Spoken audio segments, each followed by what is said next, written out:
حضرت یعقوب حضرت اسحاق کے بیٹے ہیں. حضرت اسحاق حضرت ابراہیم علیہ السلام کے دوسرے بیٹے ہیں. حضرت ابراہیم کو پہلا بیٹا اللہ نے عطا فرمایا اسماعیل، اسی لیے میں عرض کر چکا ہوں سما اور ایل سے مل کر بنا ہے. جو دعا کی تھی انہوں نے، اس دعا کا پہلا جواب جو ملا ہے اللہ تعالیٰ کی طرف سے، اس کی مقبولیت کا جو ظہور ہوا وہ حضرت اسماعیل کی شکل میں. پھر یہ کہ حضرت سارہ کو بھی اللہ تعالیٰ نے اولاد دی اور حضرت اسحاق پیدا ہوئے. اس وقت یہ جو بشارت دی گئی ہے قرآن مجید میں متعدد مقامات پر آگے چل کر آئے گا کہ حضرت سارہ کے ہاں بھی اولاد ہونے کی جو بشارت حضرت ابراہیم علیہ السلام کو فرشتے دینے آئے تھے، اسی میں یہ بھی تھا کہ نہ صرف یہ کہ تمہیں ایک بیٹا عطا ہوگا بلکہ اس کے بعد پوتا بھی عطا ہوگا، گویا کہ ایک بہت جلیل القدر پوتا. اس اعتبار سے ایک رائے یہ ہے کہ یعقوب عقب سے بنا ہے،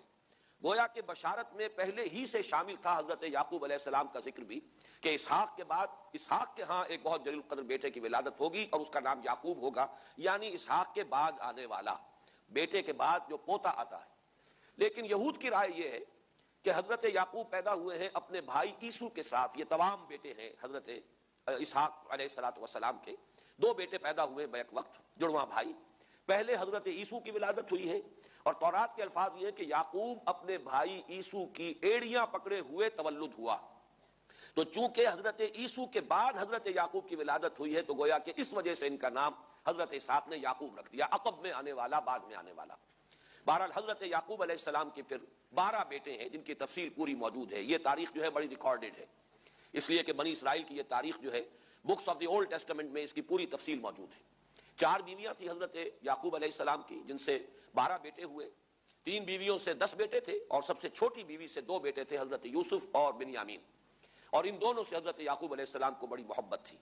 حضرت یوسف سے چونکہ یہ تاریخ شروع ہوتی ہے اس اعتبار سے کہ انہیں ان کے بھائیوں نے کنویں میں ڈالا، پھر اللہ تعالیٰ نے وہاں سے ان کے نکلنے کا سامان کیا، پھر مصر پہنچایا، پھر مختلف مراحل سے گزار کر انہیں وہاں ایک بہت اونچی پوزیشن تک پہنچایا. تو حضرت یوسف علیہ السلام سے اس اعتبار سے ان کی تاریخ شروع ہوتی ہے. 1906 قبل مسیح میں حضرت یوسف علیہ السلام کی پیدائش ہے، جہاں تک صحیح اندازہ کیا جا سکا ہے. یوں سمجھیے کہ آج سے تقریباً 4000 سال قبل یہ حضرت یوسف کی پیدائش ہے. اور حضرت یوسف پڑ پوتے ہیں حضرت ابراہیم کے. ان میں اگر آپ 200-250 سال کا اور اضافہ کریں تو آج سے کوئی 4,2500 سال قبل کی شخصیت بنتے ہیں حضرت ابراہیم علیہ السلام. حضرت یوسف کے زمانے میں پھر جیسے کہ وہ تفصیل سورہ یوسف میں آئے گی، یہ پورا خاندان آ کر کنعان میں تھے لیکن وہاں سے آ کر مصر میں آباد ہو گئے. مصر میں ان کا بڑا اعزاز ہوا، اکرام ہوا. اس کے خاص حالات تھے کہ مصر میں اس وقت جو بادشاہت تھی وہ اصل مصر کے لوگوں کی نہیں تھی، بلکہ یہ بھی سیمیٹک لوگ تھے جو جا کر جنہوں نے عراق وغیرہ کے علاقے سے ہی جا کر انہوں نے فتح کیا تھا مصر کو. لہذا انہیں فرعون نہیں کہا گیا قرآن مجید میں، وہ فرعونہ کا خاندان نہیں ہے بلکہ وہ تاریخ میں ہکسوس کنگز کہلاتے ہیں. تاریخ مصر میں وہ 15واں خاندان کہلاتا ہے وہاں کے بادشاہوں کا، 15th ڈائنیسٹی. اور یہ چونکہ لوکل نہیں تھا اس لیے ان کو فرعون نہیں کہا جائے گا بلکہ یہ ہکسوس کنگز چرواہے بادشاہ تھے کہ جو عرب کے ان علاقوں سے آئے تھے جزیرہ نما سے، اور وہاں سے وہ چرواہے تھے. ان کا تو پیشہ ظاہر بات ہے صحرا میں کیا ہوتا ہے، بھیڑیں بکریاں پالنا، لیکن انہوں نے آ کر مصر کو فتح کیا، وہاں ان کی بادشاہت ہو گئی. محسوس ایسا ہوتا ہے کہ ایک سیاسی پہلو موجود تھا.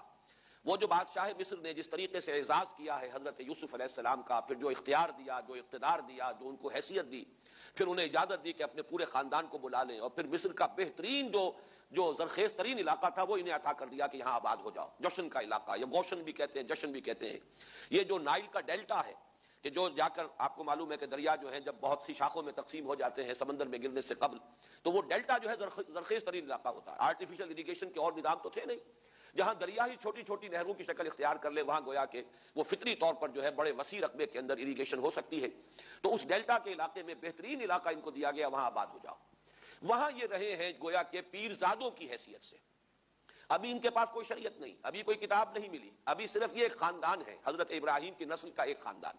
اس لیے کہ حضرت ابراہیم کی نسل میں حضرت اسماعیل کی نسل ہے کہ جو عرب میں آباد ہو چکی ہے. ان کی نسل میں پھر حضرت اسحاق کے بیٹوں میں سے بھی عیسو کی نسل وہ اور جگہ پر آباد ہو چکی ہے. اس اعتبار سے یوں نہ سمجھیے کہ نسل ابراہیم صرف ان پر مشتمل ہے. اسی طرح بنی قطورہ تیسری جو آپ کی اہلیہ تھی ان کی اولاد بھی، تو گویا کہ یہ بہت وسیع حلقہ ہے جو اولاد ابراہیم کا ہے. تو اولاد ابراہیم میں سے ایک شاخ ہے جو آ کر، یعنی حضرت یعقوب کے 12 بیٹے اور حضرت یعقوب بھی آ کر یہاں آباد ہو گئے، اور یہاں پھر یہ کچھ عرصے تک تقریباً 100-150 برس تک تو بڑے عیش میں رہے. یہ تقریباً یوں سمجھیے کہ 1850 قبل مسیح میں ان کا داخلہ ہوا ہے مصر کے اندر، اور وہاں پر 150 برس جو ہیں انہوں نے بڑے عیش میں گزارے ہیں. یہ پیرزادے تھے اس لیے کہ بادشاہ معتقد ہو چکا تھا حضرت یوسف علیہ السلام کا. اگرچہ یہ تو ثابت نہیں ہوتا کہ وہ ایمان لایا ہو حضرت یوسف علیہ السلام پر، اس کا کوئی ثبوت نہیں ہے، لیکن وہ تقید تھا، اور ان کی نیکی کا، پارسائی کا، شرافت کا، ذہانت کا، صلاحیتوں کا اعتراف پوری قوم کو تھا، جس طریقے سے کہ انہوں نے اس ملک کی جو نیا ہے اس کو جس طرح پار لگایا ہے، وہ شدید ترین قحط کا جو ایک دور آیا اس میں سے، اور جتنا بہترین انتظام کیا، اس کی بنا پر ان کی صلاحیتوں کے سب معترف تھے۔ تو وہ 130 برس کی عمر میں غالباً ان کا انتقال ہوا ہے، اور 80 برس تک انہوں نے مصر پر گویا کہ جو سب سے زیادہ با اختیار شخص وہاں تھا بادشاہ کے بعد، بادشاہ اپنی جگہ پر تھا، لیکن یہ کہ جو بادشاہ کے بعد سب سے زیادہ با اختیار شخصیت تھی وہ حضرت یوسف کی تھی 80 برس تک۔ اس عرصے میں، اور پھر یہ 150 برس جو میں نے عرض کیا ہے کہ اس میں یہ خوب پھلے پھولے، ان کی اولاد جو ہے وہ کثرت کے ساتھ پھیلی، لیکن اس کے بعد وہاں پھر ایک انقلاب آیا۔ اس انقلاب کو آپ کہیں گے جیسے کہ مختلف ممالک میں آتا ہے، اب سنز آف دی سوائل، جو اس ملک کے رہنے والے تھے، اصل آبادی قبطیوں کی، انہوں نے بغاوت کی اور ہکسوس کنگز کو نکال دیا، وہ خاندان ختم ہو گیا۔ جب وہ چلے گئے تو جو ہکسوس کنگز کے یہ گویا کہ بہت ہی منظور نظر تھے، اور یہ مراعات یافتہ طبقہ تھا بنی اسرائیل کا، حضرت یعقوب کی اولاد کا، اب ان پر عتاب شروع ہوا، اب ان کا زوال آیا، تو یوں سمجھیے کہ تقریباً 400 برس اس کے بعد ان کے بڑی ہی شدت کے اور بڑی سخت غلامی کے، رفتہ رفتہ اس میں شدت پیدا ہوتی گئی ہے، لیکن یہ ہے کہ یہ 400 برس اس لیے کہ پھر 1300 قبل مسیح میں 550 برس بعد پھر ان کا ایکسوڈس ہوا ہے مصر سے، جب حضرت موسیٰ علیہ السلام کو اللہ تعالیٰ نے مبعوث فرمایا، پھر حضرت موسیٰ علیہ السلام ان کی نجات کا ذریعہ بنے، اور پھر مصر سے لے کر وہ انہیں نکلے ہیں، معجزانہ انداز میں ہی سمندر کو پھاڑ کر ان کے لیے اللہ نے راستہ بنایا ہے، قدم قدم پر معجزوں سے ان کی تائید کی ہے، کھانے پینے کے لیے صحرائے تیہ میں کچھ نہیں تھا تو من و سلوہ دیا ہے،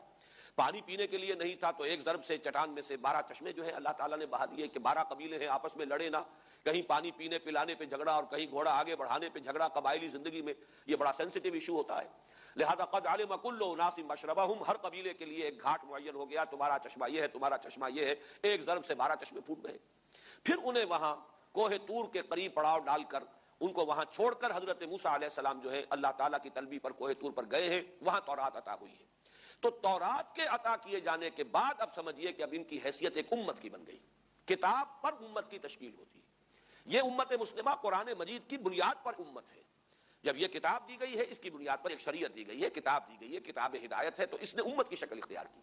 یہی وجہ ہے کہ لفظ امت جو ہے قرآن مجید میں صرف مکی صورتوں کے اندر، مدنی صورتوں میں استعمال ہوا ہے، کنتم خیر امت اخرجت للناس سورہ آل عمران میں، کذالک جعلناکم امۃ وسطا لتکونوا شہداء علی الناس ویکون الرسول علیکم شہیدا، یہ سورہ بقرہ میں آگے چل کر آ جائے گا۔ تو اصل میں جیسے تشکیل امت جو ہوئی ہے وہ در حقیقت مدنی دور میں آ کر ہوئی ہے، جبکہ شریعت عطا کی جا رہی ہے۔ اسی طریقے سے یہ ایک خاندان تھا، حضرت ابراہیم کی نسل کی ایک شاخ، اس نے امت کی حیثیت اختیار کی ہے، جبکہ صحرائے تیہ میں جب ان کا قیام تھا اور اس صحرائے سینا میں، اور وہاں پر پھر حضرت موسیٰ علیہ السلام کو تورات دی گئی اور شریعت دی گئی، تب سے یہ امت ہے، اور یہ ہے 1300 قبل مسیح۔ 610 عیسوی میں، اب سمجھیے 1300 وہ جمع کیجئے، 610 یہ جمع کیجئے، 1910 برس بعد پھر حضور صلی اللہ علیہ وسلم پر قرآن مجید کی وحی کا آغاز ہوا، اور 622 میں حضور نے ہجرت فرمائی، اور اس کے بھی کوئی 2 سال یا 1 سال کے بعد جو ہے یہ آیات نازل ہو رہی ہیں جو ہم اس وقت پڑھ رہے ہیں۔ تو یہ سارا جو ہے تاریخی پس منظر ذہن میں رکھیے کہ یہ تقریباً 2000 برس کی تاریخ جو ہے ان کی بحیثیت امت، ویسے تو ان کی تاریخ اگر شروع کریں گے بنی اسرائیل تو حضرت یعقوب سے شروع ہونی چاہیے،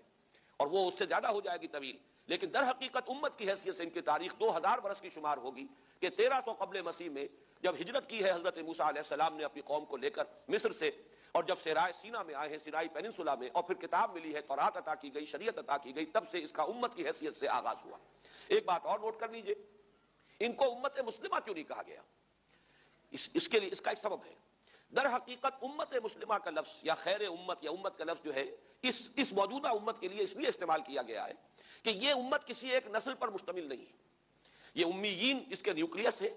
لیکن یہ کہ ہر نسل کے لوگ اس میں آ کر شامل ہوئے ہیں، ہر قوم جو ہے اس میں آ گئی ہے، اس لیے اس کا نام جو ہے وہ صفاتی ہے، امت مسلمہ۔ لیکن چونکہ یہ سابقہ امت مسلمہ ایک ہی نسل پر مشتمل ہے، حضور صلی اللہ علیہ وسلم سے پہلے کسی نبی اور کسی رسول کی بعثت اس کی قوم سے باہر نہیں ہوئی ہے، کسی ایک خاص قوم کی طرف بعثت ہوئی ہے، کسی خاص علاقے کی طرف بعثت ہوئی ہے، بعثت عمومی الی کافۃ الناس یہ صرف محمد الرسول اللہ صلی اللہ علیہ وسلم کی امتیازی شان ہے، وما ارسلناک الا کافۃ للناس بشیرا ونذیرا۔ اس اعتبار سے ان کا جو ہے اس میں علم گویا کہ بنی اسرائیل ہی ہے کہ جو برقرار رہا ہے، اے اسرائیل کی اولاد۔